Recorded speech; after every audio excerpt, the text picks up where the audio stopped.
Bung, selanjutnya soal ini kan dengan skema pembayaran UKT seperti itu yang bahkan bisa dibilang juga mahal.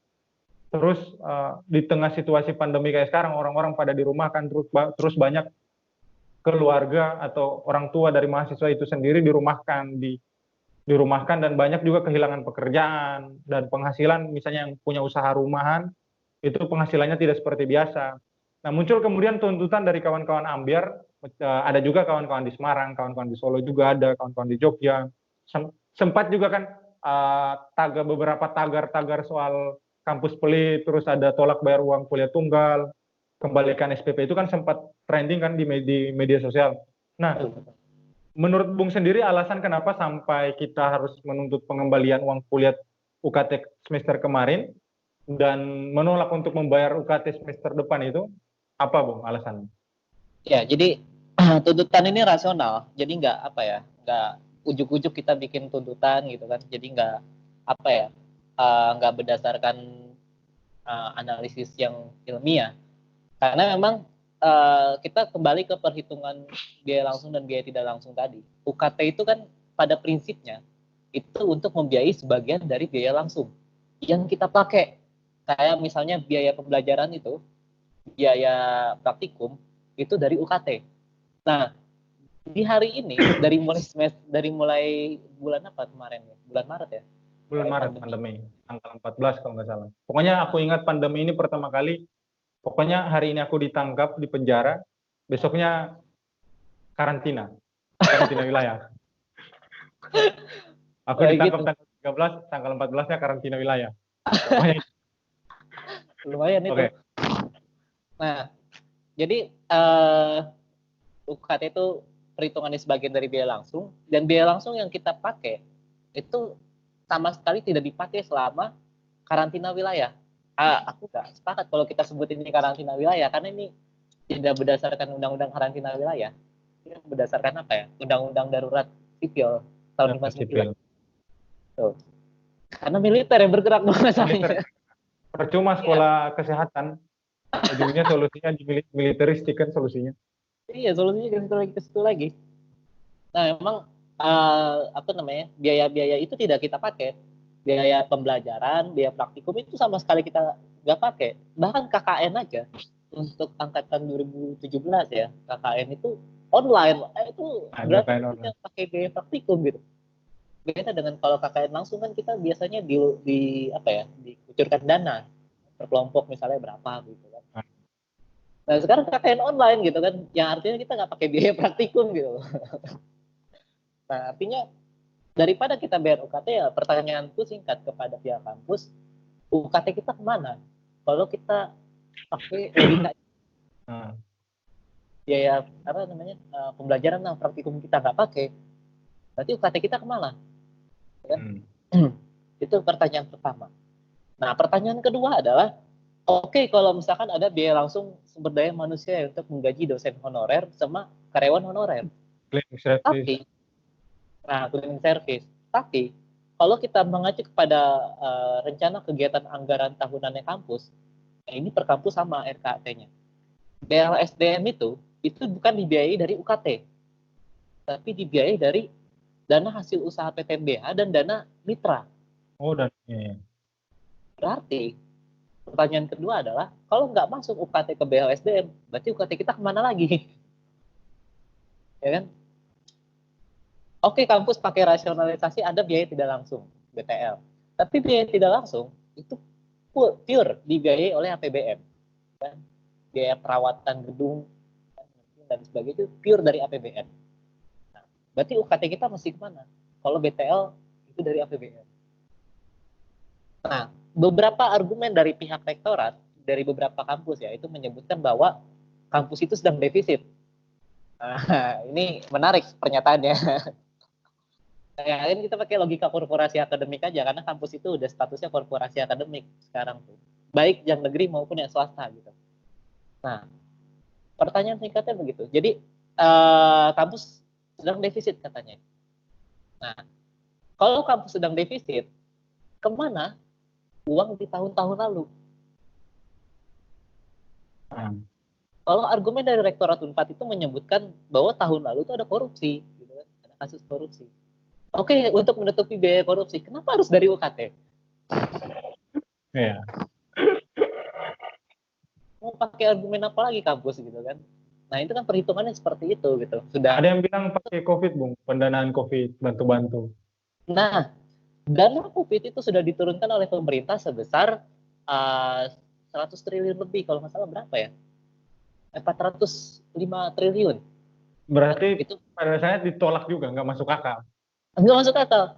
Ini kalau kita baca Perpu nomor 1 ya, Perpu nomor 1 tahun 2020 tentang pendanaan COVID, itu disebut 405 triliun.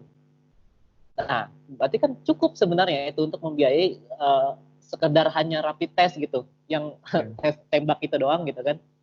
Istilahnya, sebentar Bu.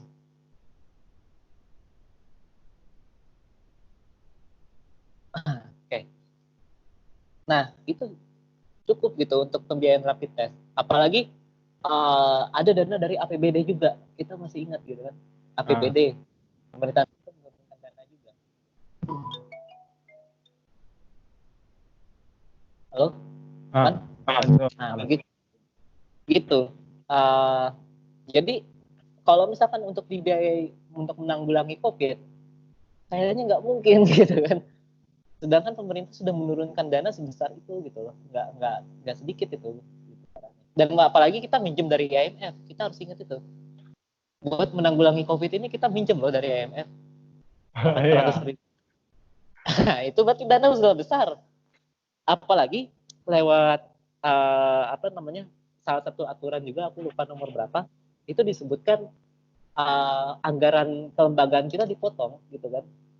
Dan bahkan anggaran pendidikan, dana abadi pendidikan itu dipotong lebih besar daripada anggaran yang lain gitu. Kemenristek itu dipotong 94% dananya.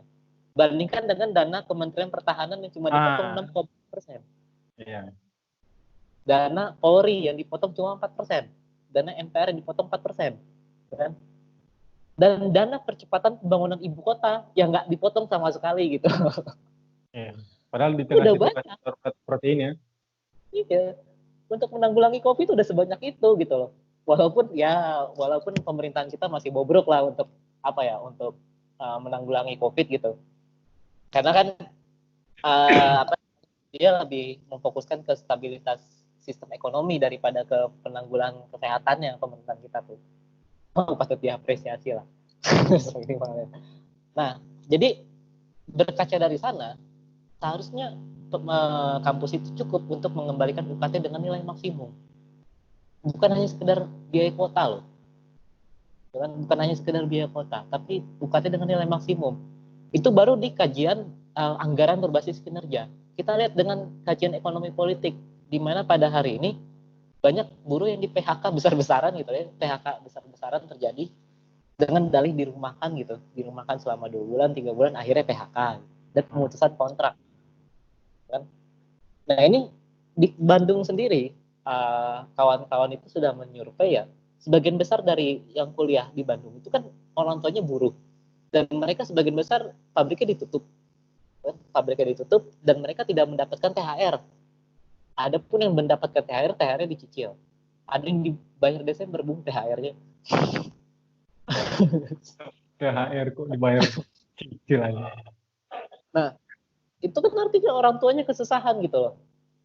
Jangankan untuk UKT gitu loh. Sok pemenuhan kebutuhan pokok aja yang cuma dijamin pemerintah sebanyak kalau nggak salah 500 ribu sebulan gitu ya. Itu nggak 500 cukup ribu gitu loh. BLT. Itu nggak cukup gitu. Apalagi buat UKT yang segede gitu gitu. Makanya Jadi, ada tuntutan tolak bayar UKT semester depan karena itu. jadi dalih untuk mengembalikan sejak bulan Maret, lalu kemudian menolak untuk semester depan ini bayar UKT ini karena memang berdasarkan apa yang Bung sampaikan tadi itu. Iya. Dan memang apa namanya, kita juga lagi proses bikin naskah akademik dan kita lagi melakukan survei untuk mahasiswa-mahasiswa Ya. Bandung Raya. Survei pertama kita kan diisi 6.000 responden dari 3 kampus, UIN, UPI dan Unpad pada saat itu. Dan hasilnya lumayan signifikan. Hasilnya aja di survei pertama menyebutkan sebagian besar mahasiswa itu menuntut UKT-nya balik. Karena orang tua mereka dipecat dari pabrik gitu. Jadi memang ini Real. bukan cerita omong kosong mahasiswa yang kurang kerjaan, Itu real. atau karena memang mahasiswa udah dikasih uang bayar kuliah tapi dipakai buat yang lain-lain. Tapi memang Betul. fakta di lapangan seperti itu, Bung ya. Iya, real. Di Bandung Nah, Raya aja seperti itu gitu. Nah, ini juga bisa jadi rekomendasi untuk wilayah lain ya, karena aku lihat di beberapa wilayah lain kayak di Unsud pada saat itu mengeluarkan kajian BEM-nya, di situ menyebutkan hanya kajian anggaran berbasis kinerja, tidak menyangkut ke kajian ekonomi politik. Jadi basis datanya belum cukup real. oh cukup. Makanya jangan heran ketika ada salah satu kampus di Semarang itu malah dibalas begitu sama akun Twitter apanya kan? Akun Iya, Twitter sosial kampusnya dibilang ini kajian tidak berdasar gitu loh, kajian iya, rampangan. iya. Ya mungkin itu ya apa yang Bung sampaikan tadi ini bisa direkomendasikan atau bisa jadi bahan kajian juga buat kawan-kawan yang di luar daerah. Itu. Mengingat baru satu aliansi yang terbentuk ini di seluruh Indonesia yang aku lihat ini baru Ambiar doang. Oh, BMSI bukan aliansi yuk. Aku ini sampai sekarang bahasnya BMSI ngapain? Menunggangi ya kayaknya. Kalau menunggangi, kalau aksi udah mulai banyak, nah itu baru.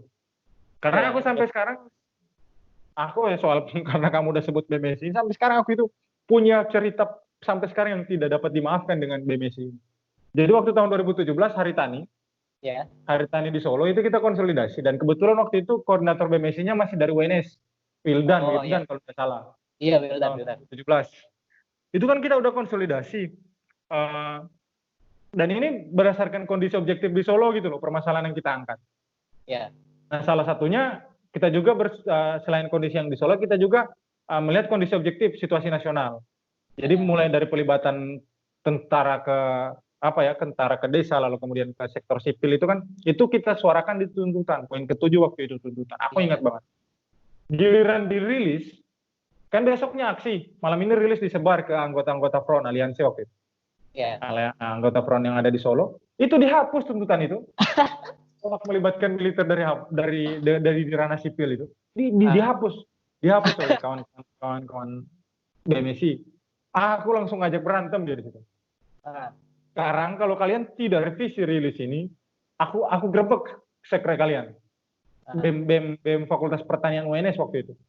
Aku grebek sampai sekarang sama teman-teman. Oh iya Mas, nanti kita rubah Mas. Iya, kalian gak ada otak. Masa udah apa gitu loh, udah hasil konsolidasi tiba-tiba dapat nggak tahu karena waktu itu ternyata BMSI kan yang kampanye itu juga ternyata ya orang-orang yang BMSI ya kita nggak mau ngalah gitu loh. Ya, akhirnya tetap dimasukin ini kurang ajar ini kalau seandainya tidak diseriusin ini orang-orang seperti ini. Makanya sampai sekarang walaupun sebelumnya memang tidak pernah percaya lagi dengan mereka. Ya 2017 itu memuncak sih. Karena mengalami sendiri gitu loh. Iya. Mengalami sendiri diperlakukan begitu tuntutan kita. Dan itu berlanjut di aksi reformasi di korupsi kemarin. Reformasi di Sopi. Itu maksudnya ini cuy. Ini kan kita udah konsolidasi. Jadi walaupun Solo itu kan punya 2 komite, ada Komite Aksi Mahasiswa untuk Perjuangan Tani waktu aksi tanggal 24 September itu 2019. Lalu kemudian ada Bengawan Melawan. Dan pada dasarnya itu cuma beda start doang. Bengawan Melawan ini biar karena tagar udah keburu terkenal Bengawan Melawan dan ternyata sebagian besar konsolidasi lebih dulu adalah yang paling siap adalah Komite Aksi Mahasiswa untuk Perjuangan Tani, Kamran. Akhirnya kita tetap mentolerir nggak apa-apa. Bengawan start dari arah sana, kita dari gini. Jadi nanti ketemu di satu titik di DPRD. Dan itu di poster-poster yang mereka bawa ternyata satu tuntutan mereka hilangkan cuy. Sahkan RUU PKS. Mereka hilangkan. Ini aku bilang ini kurang ajar orang-orang ini. Itu makanya kan yang ya sampai sekarang karena sampai sekarang pun BEM UNS kan masih bagian dari BMSI. Ya itu sih kalau soal aku pengalaman sama BMSI. Jadi bilang mereka adalah aliansi yang menolak pembayaran UKT, aku pikir Kalau aliansi pura-pura mungkin ya. Iya, aliansi Nah, pura-pura. Karena aliansi pada apa? kenyataannya juga BEM Unpad sendiri yang memang dia bagian dari DMSI juga, dia hanya menuntut 600.000 aja pengembaliannya, nggak nilai maksimum. Dan itu nggak berdasarkan apa ya, nggak berdasarkan kajian lapangan. Dia hanya berdasarkan kajian anggaran berbasis kinerja, dan dia percaya ketika rektor ngomong bahwa kas kita lagi defisit gitu loh. Oke, Oh, tuntutannya segitu gitu. Dan itu untuk biaya kuota. percaya logika rektorat ya. Dan dia ngitung 600.000 itu ngitung 100.000 per bulan untuk biaya kuota. Jadi bukan biaya UKT dibalikinnya. Banget ya. Nah, ini Memang buat mahasiswa-mahasiswa di luar sana, kalau yang masih percaya BMSI ya pikir-pikir lagi lah. Kita kan udah bahas sejarah liberalisasi pendidikan, lalu kemudian skema pembayaran uang kuliah tunggal, dan ya. dan sampai yang terakhir ini alasan-alasan untuk menolak UKT dan alasan-alasan minta pengembalian dengan kajian tadi yang kawan-kawan Ambir sudah siapkan juga. Kawan-kawan di luar sana tidak, kupikir mulai memikirkan lagi deh untuk percaya ke BMSI. Karena Betul betul. gak masuk akal gitu loh, 100.000 per bulan cuma untuk kuota. Mengingat ya, oke, mungkin ada yang dengar ini orang tuanya masih punya tabungan untuk bertahan hidup 10 tahun depan, tapi buka mata, masyarakat Indonesia mau kalian pakai data apa, itu paling banyak orang miskin. Iya, Hidup di betul bawah betul. rata. Mau pakai data BPS, mau pakai data dari Oxford, mau pakai data dari mana, itu tetap survei tentang tingkat kemiskinan Indonesia itu parah. Orang jauh hidup di bawah rata-rata gitu. Nah, jadi Walaupun untuk kita negara kawan-kawan, maju ya. Walaupun kita negara maju ya. walaupun kita negara maju kata Donald Trump, dan jauh meninggalkan Thailand dan Iya. India. Nah itu sih kawan-kawan yang kalau memang soal UKT ini liberalisasi sudah, kemudian segala rupa regulasi soal yang mendukung liberalisasi pendidikan tinggi, terus kemudian soal UKT alasan-alasannya sudah Alfi jelaskan. Nah satu lagi resiko namanya kampus ya Bung. Kampus itu tidak akan pernah bebas dari liberalisasi pendidikan kalau tidak ada ruang demokrasi di kampus. Betul betul. Nah, ya itu kan tidak Jadi akan mencapai itu. Bahkan pada tataran ketika kita menyuarakan kritik ke kampus pun ada. Kebetulan semalam ada orang DM aku ketika dia bersuara soal itu, dia langsung di DM oleh salah satu kampus dan diajak ketemuan. waduh. Cuma dia nggak mau, dia belum bilang, Mas, kalau bisa jangan dulu bilang ke siapa-siapa ini identitasku dan kampusku, aku sama teman-temanku belum siap gitu. Aku bilang, aduh, bahaya ini. Ya udah, kalau begitu kalian nggak usah temui gitu loh. Nah, ini kan bukti bahwa kampus sampai sekarang pun tidak ada, ketika merespon kritikan mahasiswanya itu dengan intimidasi gitu loh. Bukan Ya, dengan membalas kritikan itu dengan data yang mereka punya bahwa kritikan yang kalian sampaikan ini tidak benar. Karena ini iya, iya. data ini. Kampus kan tidak membalas hal itu, malah mengintimidasi mahasiswa yang melancarkan kritik. Nah, itu soal ketika kawan-kawan pun kan menyuarakan ini tidak jauh-jauh dari hal itu. Iya. Makanya selagi ruang demokrasi di kampus tidak ada, jangankan pada soal kritik mengkritik, kita menentukan kebijakan kampus atau kampus bikin kebijakan apapun itu, walaupun mereka bilang kampus itu mandiri sendiri, sudah punya otonomi sendiri, tapi mahasiswanya tidak pernah dilibatkan sama sekali. Mahasiswanya Tidak tidak pernah otonom mahasiswa. tidak ada sama sekali pelibatan mahasiswa dalam menentukan kebijakan. Padahal yang diatur ini kalau misalnya kampus negeri semacam Unpad atau kampus kan dulu itu ada 32.000 kepala gitu loh. Iya. Hajat hidup yang diatur itu oleh Iya. kampus. Tapi tidak sama sekali dilibatkan. Kalaupun dilibatkan ya paling orang-orang peliharaan ini yang pada dasarnya mengikuti logika pihak kampus dibandingkan mahasiswa pada secara keseluruhan. Nah, Bung sendiri memandang kenapa soal demokratisasi kampus ini? Bung sendiri memandang pentingnya ruang demokrasi di kampus secara keseluruhan demokratisasi kampus itu seperti apa? Ya, memang sangat penting. Jadi aku jadi ingat gini, salah satu fakta menarik soal liberalisasi kampus yang tidak meliberalisasi mahasiswanya juga adalah pada tahun-tahun ini itu terjadi kasus DO, peningkatan kasus DO. Jadi di Unhair, gitu kan, di Stimik Akba, di UPI Paulus, sorry. Nah itu puluhan mahasiswa kan di demo. Jadi nggak hanya 1-2 orang yang di demo. Iya, Di DO. Tapi puluhan. Dan ini beragam kasusnya. Di Unhair kasus soal menyuarakan isu Papua, di PK kasus soal menyuarakan tentang pengembalian SPP, di UKI Paulus juga sama dan sebagainya. Dan ini kan menandakan nggak salah. Kenapa? Jam malam. Jam malam. Jam malam sama apa satu soal standar itu loh, pelantikan harus IPK berapa gini begini. Iya. Nah ini kan menandakan kampus ini tidak demokratis sebenarnya. Jadi makanya di satu narasi kita kan disebutkan bahwa mahasiswa itu harusnya dilibatkan dalam perumusan kebijakan, salah satunya kebijakan anggaran. Dan itu menjadi satu tuntutan yang nggak terpisahkan dengan tuntutan menolak atau menghapus liberalisasi pendidikan tinggi. Karena pada hakikatnya kampus yang kampus yang ilmiah itu sepaket dengan kampus yang demokratis. Maksudnya bagaimana? Dalam merumuskan kebijakan-kebijakan yang disebut kebijakan ilmiah dalam kampus, nah, kurang lebihnya itu harus melibatkan seluruh kepala yang aktif di kampus tersebut gitu, dalam artian sivitas akademika kampus gitu.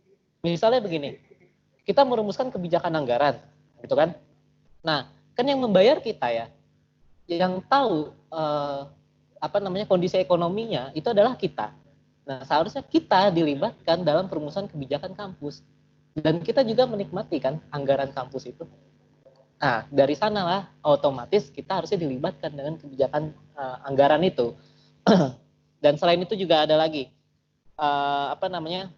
terkait kami juga khusus soal statement demokrasi. Ada beberapa. Salah satunya bubarkan komando teritorial yang. Nah, kenapa sampai kalian bawa ini juga? Iya, bubarkan komando teritorial karena kita coba nggak usah lihat ke belakang dulu. Kalau lihat ke belakang memang kita udah sakit hati, banyak banget militer terlibat gitu. Tapi lihat aja ya sekarang gitu, ketika new normal diterapkan, 340.000 aparat TNI itu diturunkan untuk menjalankan itu. Ya aku nggak habis pikir adalah kita ini lagi terlibat dalam wabah pandemi. Otomatis yang harus dilibatkan untuk menghabisi wabah ini adalah akademisi-akademisi yang aktif di bidang farmasi dan kesehatan dan juga para dokter gitu kan. Tenaga ahli medis lah. Tapi pada kenyataannya apa? Pada kenyataannya yang terjadi itu, yang dilibatkan itu adalah TNI dan Polri. Militerisasi gitu kan istilahnya. Nah itu tuntutan soal membubarkan komando teritorial. Dan juga soal Papua. Nah kita jangan memikirkan kondisi kesejahteraan pendidikan di Jawa gitu kan.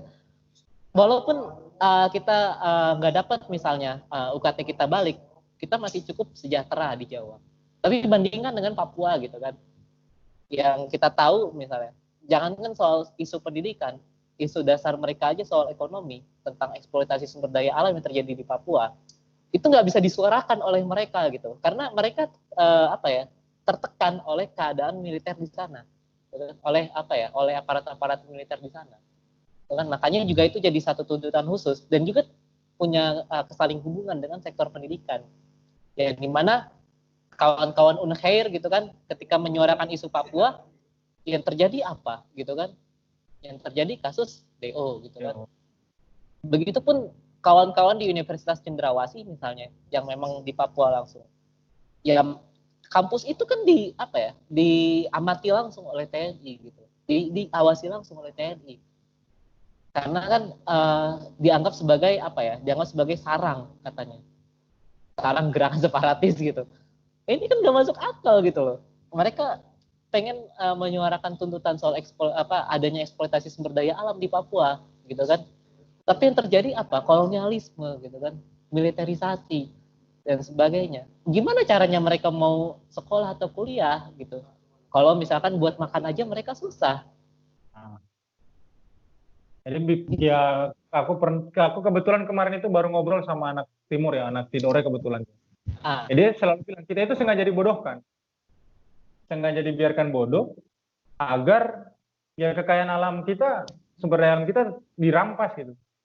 Nah kan kacau ini. Dan juga selain isu-isu itu juga kan kita juga ngebawa omnibus law gitu kan, menolak omnibus law karena udah banyak kajian lah ya soal itu, tapi yang terkait dengan sektor pendidikan salah satunya pelibatan ini institusi pendidikan asing.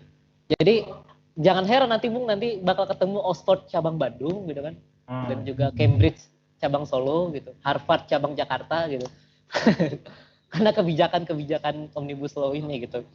Dan ini kan muncul akibat dari watak persaingan di lembaga pendidikan itu sendiri gitu.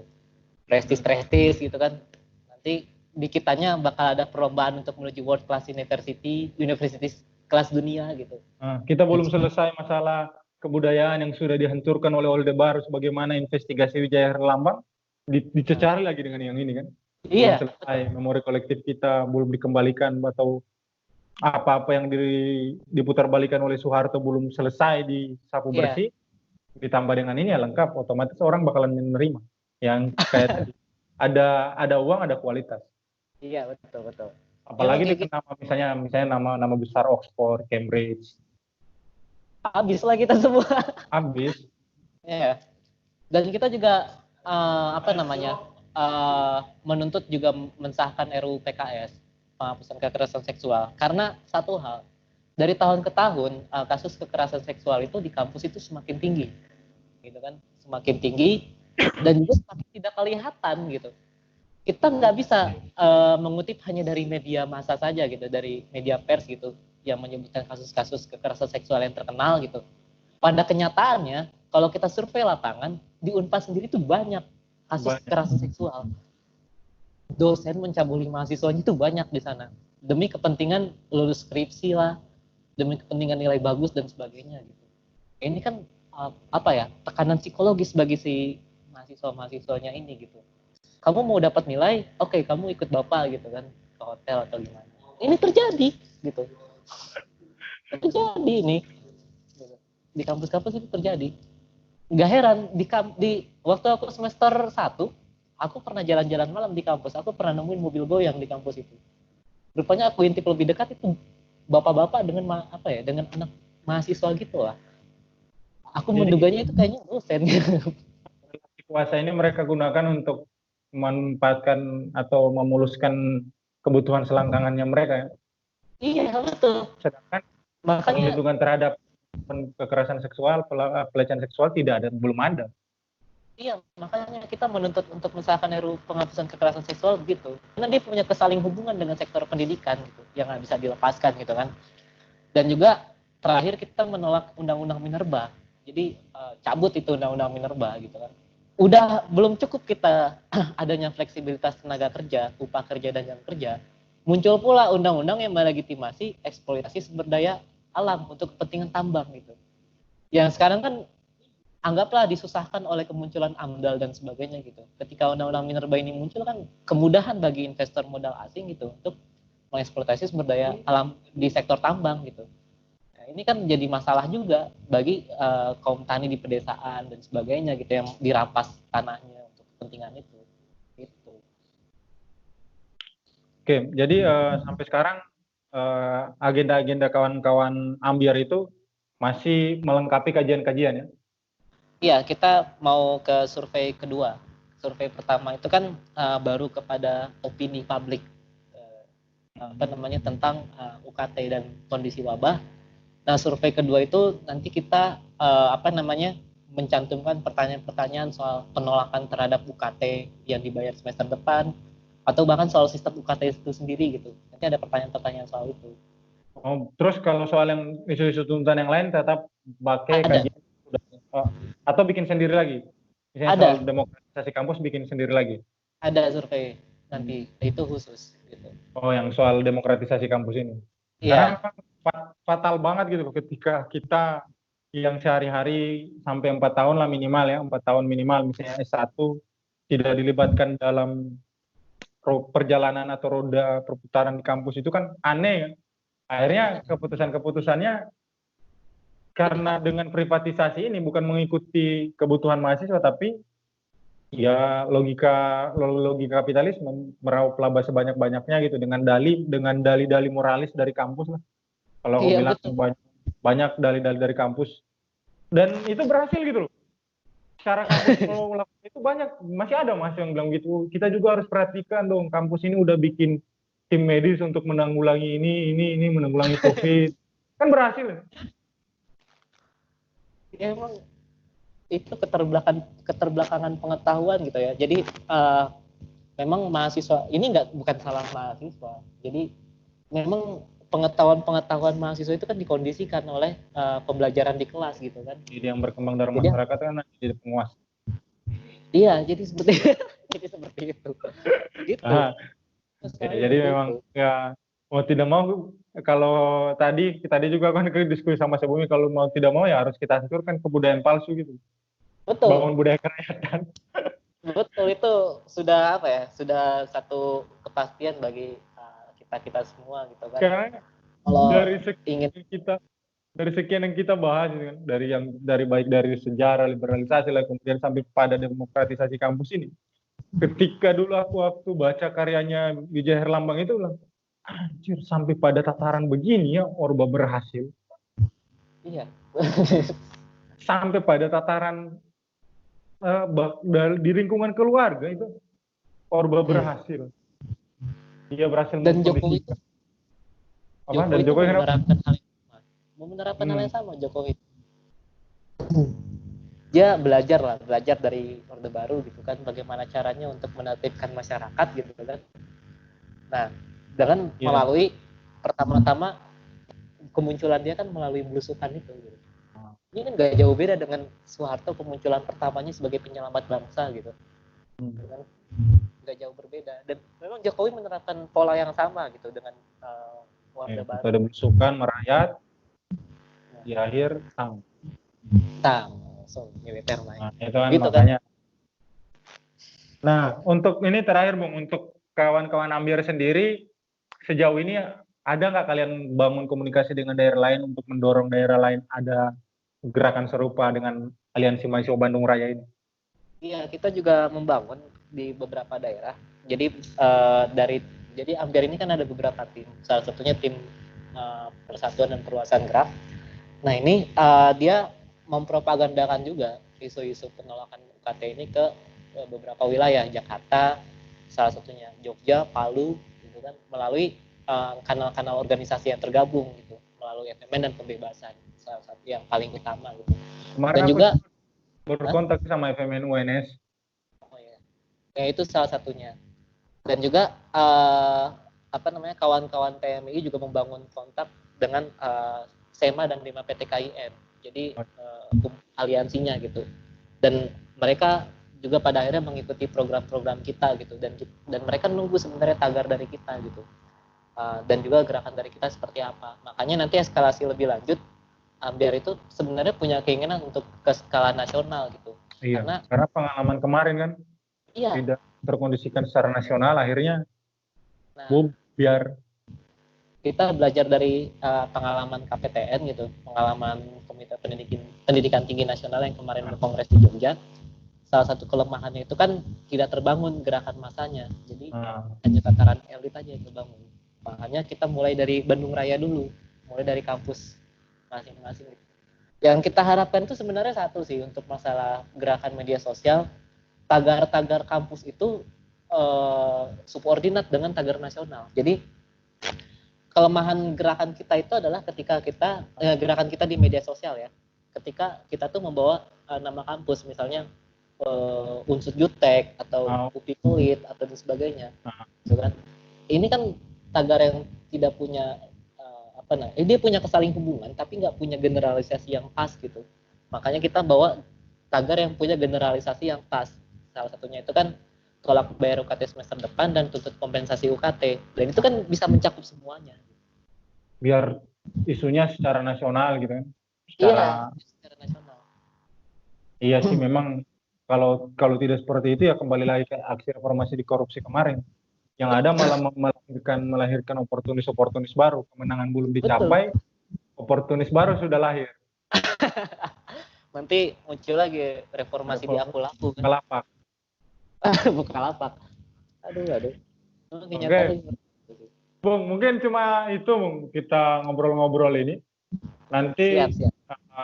kalau ada agenda selanjutnya buat apa, semoga kita bisa bangun diskusi lagi untuk menyebarkan propaganda ke kawan-kawan di luar antara Boleh. obrolan mahasiswa dengan Aliansi Mahasiswa Bandung Raya, Ambiar. Aku nggak heran, Y-nya di mana, ditempatin di mana Y-nya, disengaja dihilangin gitu loh, karena turunan dalam rumus matematika kan. Harusnya Ambrai, tapi Ah, karena memang Ambiar lebih enak ah, didengar ya udah. ganti. Nah, semoga ya kita masih bisa, karena ini kan bakalan berkelanjutan gitu loh. Ini bukan isu yang hanya di pandemi saja. UKT ini dari sebelum ada pandemi, terus ada pandemi, bahkan nanti mungkin setelah pandemi selesai tetap ada gitu skema liberalisasi Iya. di pendidikan tinggi ini. Nah, makanya ya semoga kawan-kawan yang mendengarkan ini mulai membentuk komite-komite atau aliansi-aliansi di masing-masing kota gitu. Lalu kemudian membangun kontak dengan kawan-kawan di daerah lain agar ya gerakan bisa terkonsolidasikan secara nasional. Karena kita bisa belajar dari tahun kemarin tidak terkonsolidasi secara nasional, walaupun memang banyak ya kesalahannya, banyak mungkin evaluasinya, tapi kan yang bisa kita lihat secara kasat mata, tuntutan tidak dapat kemenangan, belum dapat kemenangan, tapi sudah melahirkan oportunis-oportunis baru, sudah melahirkan oportunis-oportunis baru dari aksi reformasi di korupsi kemarin. Iya, betul. Nah, ini kawan-kawan bisa juga selain nanti tayang di channel YouTube itu sendiri, obrolan mahasiswa, nanti dalam bentuk audio akan kubagikan ke kawan-kawan Ambiar melalui Spon ya kalian ya, Spon sama Spotify ya. Ya nanti kawan-kawan juga bisa dengarkan di Spotify, karena aku belum bikin Spotify, cuma sikat-sekat. Tapi karena sikat-sekat tidak ini untuk dalam versi audio doang, audio biasa, hanya ada di Ambiar ya, punya Ambiar. Ya.